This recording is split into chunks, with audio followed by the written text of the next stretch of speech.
So if you're looking for a political analysis that's actually astute, then you're really not going to find that anywhere in mainstream media, because you're going to get the viewpoint of someone who's rich, someone who's an elitist, and someone who has a vested interest in maintaining the status quo. So a lot of people are resorting to alternative platforms, new media platforms, YouTube, because if you tune into mainstream media, these are people who not only do they not care about you because their interests don't align with your interests, but they don't even have the view of the world that you have. They live in that DC elitist bubble and they don't know what's going on.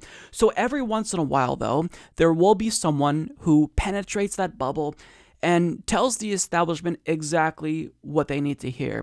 And we saw that this week, and it came from comedians, Jon Stewart and Dave Chappelle, who had a more astute analysis of the American political climate than anyone I've heard from in the mainstream media recently. So the first clip I'm going to show you is of Dave Chappelle explaining the phenomenon that is Donald Trump. Some of the things they say, even when they say that Russia influenced the election, it's kind of like, is Russia making us racist? Is that who's doing it? Oh, okay, I thought it was. Oh my God, thank goodness I thought it was us. Putin was like, you know, you should be racist. Huh? I hadn't thought of it that way. Yeah, if they kill the country that way, then we're the murder weapon. Yeah. So we've always been. Is the Trump era a good era for comedians? Is it just unbelievable fodder or not? I would not even name the era after him. Yeah. He's getting too much credit. Well, he's the president? He's not making the wave, he's surfing it. Yeah. They were the energy's always been there. All he does is sing those people's greatest hits.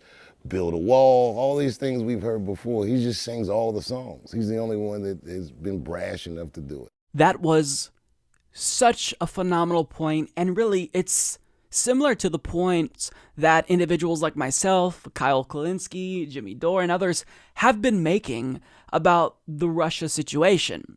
Because there's this underlying implication about all of this Russian hysteria that voters are so dumb and dim-witted that simply seeing memes on the internet was ultimately what duped them into supporting Donald Trump over Hillary Clinton. But what Dave Chappelle is saying here and asking, quote, is Russia making us racist? Well, he's just stating the obvious.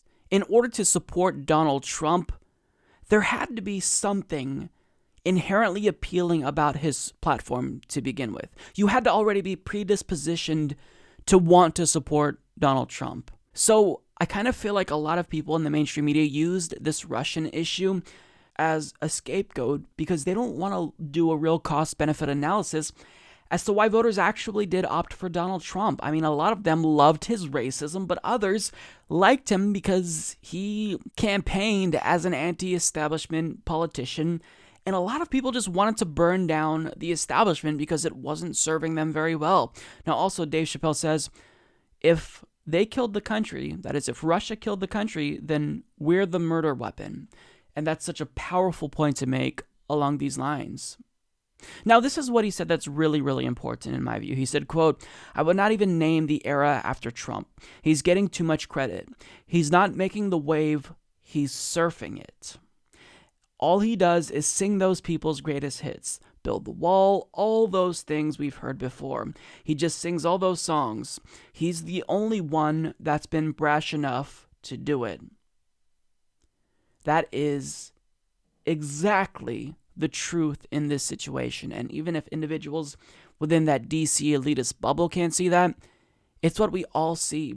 Donald Trump puts an ugly face on insidious Republican Party policies. He's the logical conclusion of Republican Party extremism, because the more that they shifted to the right and did more dog whistle racism and try to goad their base into supporting these more xenophobic, anti-immigrant, homophobic policies, it's only a matter of time before someone sees that and just comes out and says what everyone in the party's base, in the Republican Party's base specifically, is thinking. We don't like immigrants. We want them all gone from our country. Donald Trump came along, capitalized on what a lot of other establishment Republicans were too afraid to capitalize on, and just said what he was thinking. So I want to get to another clip here. This is from Jon Stewart, and he is going to talk about Donald Trump attacking journalists, and what he said here was really, really insightful. So do you think, because obviously we're all caught up in this sort of daily Trump fest. I mean, every single newspaper, every radio station, every bit of social media. You got to make money too. Well, it's dissecting. You got bills to pay, man. You got electric bills. You got food. You know, this guy he's giving you all cash. The cash flow in the Trump era for these TV stations and for these. Can I say that might have been an issue, and maybe it still is an issue for the people who are the bean counters, but we, the journalists, I think, believe that our job is to navigate the truth and to do the fact-checking and all the rest of it. So I think that's what motivates a lot of people. But I think the journalists have taken it personally. Okay, They're that's interesting. personally wounded and offended by this man. He baits them, and they dive in. And what he's done well, I thought, is appeal to their own narcissism, to their own ego. Because what he says is, and the journalists stand up and say, we are noble, we are honorable, how dare you, sir? And they take it personally. And now he's changed the conversation to not that his policies are silly or not working or any of those other things. It's all about the fight. He's able to tune out everything else and get people just focused on the fight. He's going to win that fight. You know, even Bob Woodward said that in his book on the Trump White House that a lot of journalists are too emotional about this.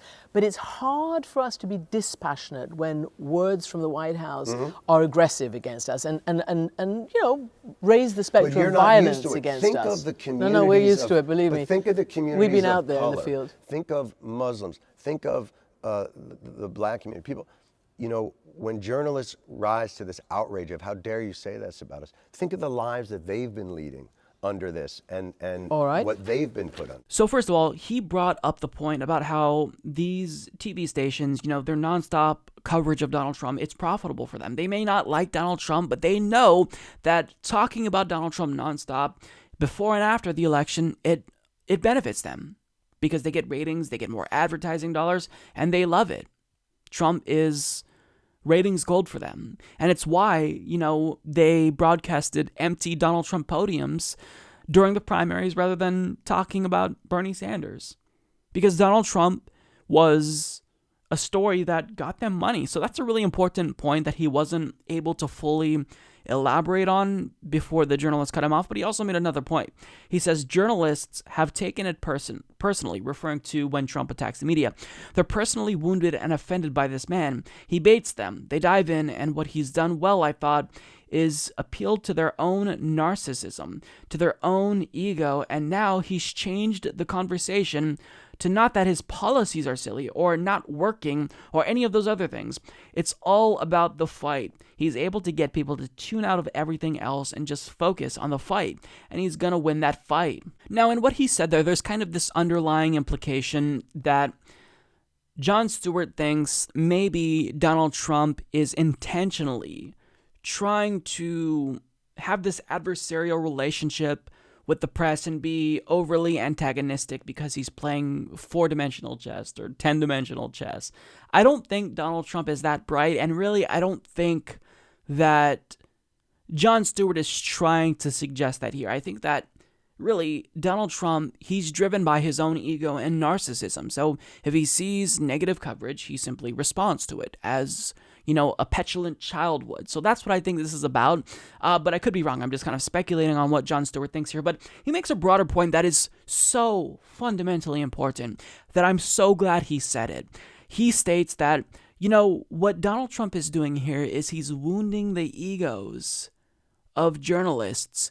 And this has kind of led to journalists playing the victim, and as a result, they're collectively ignoring the real damage that Trump's administration is doing to actual victims, actual marginalized communities that are vulnerable. I mean, Black Americans, immigrants, Native communities, transgender Americans. There's real damage that's being done that the media isn't talking about because they're mostly focusing on Trump's attacks against them. And journalists, you know, being in that elite class, they have an interest in protecting themselves. So, I mean, we have two different topics here that, Jon Stewart and Dave Chappelle talked about, but what they said here was so insightful, and it was just a breath of fresh air. You'd never expect to tune into CNN and hear someone say something like that, but it takes comedians to really frame issues in a way that makes sense, that elites in this country, journalists, politicians, just rich people, far better off people, need to hear. Because we've been talking about this, I've been talking about this, but nobody's paying attention to me.